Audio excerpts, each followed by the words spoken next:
You tell me one athlete right now that's been dominating the game for 16 years straight without a loss. Tell me one.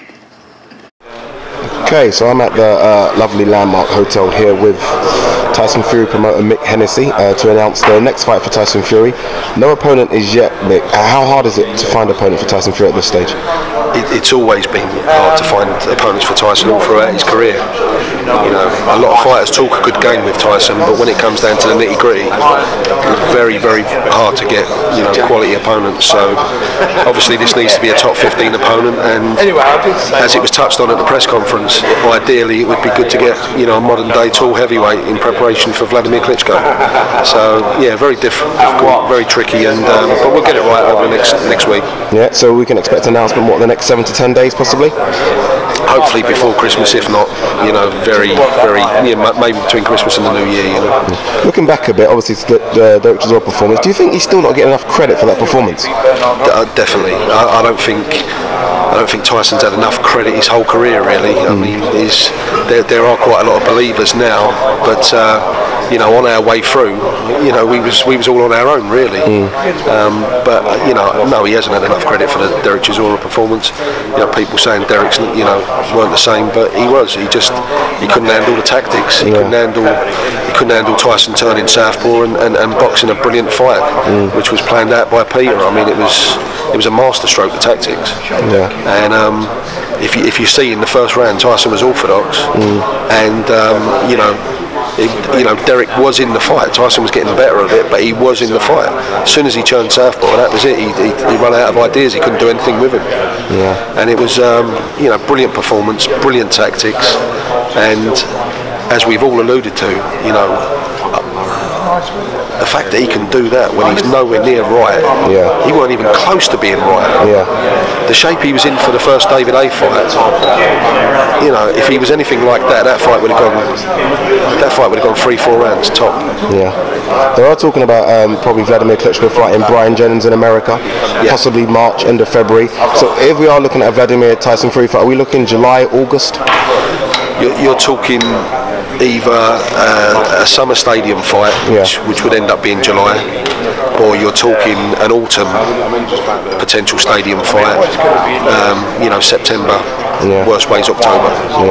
What are the chances? I mean, we mentioned it in a press conference. Vladimir does travel now. He's travelled to Russia. He's probably going to travel to America to fight Brian Jennings. That's right. What are the opportunities now? He looks like he's willing to travel and fight.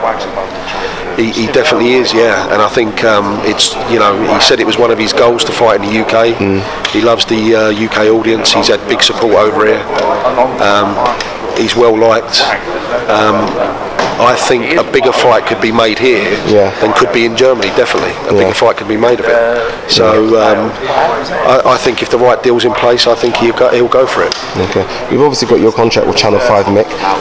Are there chances of showing this fight both on Box Nation and Channel 5? Is that even been talked about as yet? Or? You know, not yet, but you know, anything's possible. It's we're all trying to be creative and think outside the box and do things differently to take boxing forward and to you know, bring it to the masses and get it back to where it was, you know, or close to where it was years ago, where it was a mainstream sport. So we've all got to think outside the box and come up with new ideas, and that's what I'm working on. Okay, another fighter that you promote, Kid Galahad. Obviously we heard about the Scott Quigg, all the negotiations that didn't happen with that one. Where does he go this 2015? Are we looking at a title fight for him, world level? 100%. I'm really focusing on, you know, getting Barry a world title fight in 2015. You know, he's pretty high up in the WBC ratings now. If obviously it would be great to have a super fight, a domestic fight with the likes of with Quigg or Frampton, but if not, you know, he'll go the other route for another world title, and you know, then it will be even bigger with a unification fight. It doesn't seem, from the outside looking, it doesn't seem as though Quigg people want that fight with Galahad. Is that fair to say, or is that just a case of boxers want it, but maybe promoters not really wanting it? Or I don't believe any of them want it, to be fair, because you know, when you offer what we did, you know, £400,000 for a super bantamweight defence of his world title, you know, that's serious money, very serious money, and especially in that weight division. To walk away from that you know, is beyond for me. Yeah. I just don't think, you know, Barry is a brilliant athlete. He's tricky style as well, isn't it? Yeah, he's awkward, he's tricky, he's quick, he can punch, he's a tough kid. Yeah. He's the full package. Yeah. He really is, and he's you know, when you see him in with world-class fighters, you'll see what he can do. Yeah. You know, we know, especially he's got a great team around him with the Ingles. Yeah. You know, they know what he's capable of. You know, he spars big kids, big world-class kids in the gym, and does brilliant. Yeah. You know, this is a phenomenal talent, and you'll only see the best of him when you put him in with the world champions. That's when he'll come to the forefront, and we'll see like a real special display from Barry. You know. We're talking about boxing now, grown. Everyone's talked about 2014 was huge. 2015, obviously, we saw you with Golovkin and Martin Murray, a fight that will be on Channel 5 TV. How big is that for Channel 5? I'm so excited because to bring a fight of that caliber, yeah, and someone who's being talked about like Golovkin is and justifiably so around the world, yeah, to bring that terrestrial TV in the UK, you know, I'm very proud of that.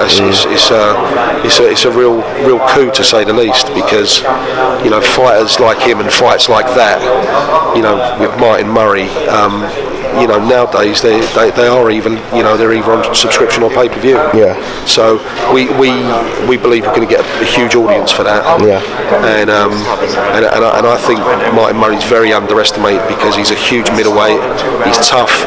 He's got great defence, yeah, great unit, good, very good, you know, boxer, clever boxer, and you know, I think he's going to give Gennady Golovkin by far his best fight.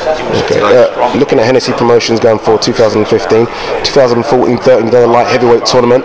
I think it done well. I think it did do very well. Are you looking at doing anything like that again, 2015? Well, you know what, you're right. It done brilliant, the fights. I mean, you know, yeah, we had two Fight of the Year candidates there. I mean, fantastic fights. The concept was brilliant because, you know, what I loved about that tournament was you were taking fighters that weren't sort of they weren't major fighters in the public eye, or they weren't like, you know, classed as elite fighters. Yeah.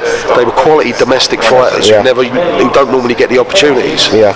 But you put them in a scenario like that where they're getting regular work, where they know the dates, yeah, they're getting quality pay, exposure on TV, great exposure on terrestrial TV, plus they can win, you know, the British title within, yeah, the tournament. Yeah. And what I found was that they was putting everything on the line. Yeah. The passion they was taking into the fights and what they was putting on the line was quite rare, really. Yeah. It was sensational. So I love the format. I'm not sure we're going to bring it back next year. We're going to concentrate on championship boxing. Yeah. But it's definitely something we could go back to, because it's just a matter of, I think it's one of them things that if you've done it for a couple of years, yeah, the public would really cotton onto it. Yeah. And so would the media, yeah, and then I think it would explode. It would go massive. But you know, sometimes there's not the time to do that. Yeah, exactly. It's all about timing. Okay, Mick, yeah, thanks for talking to Boxtalk. Brilliant. Cheers, mate. Thanks a lot, mate. Thanks.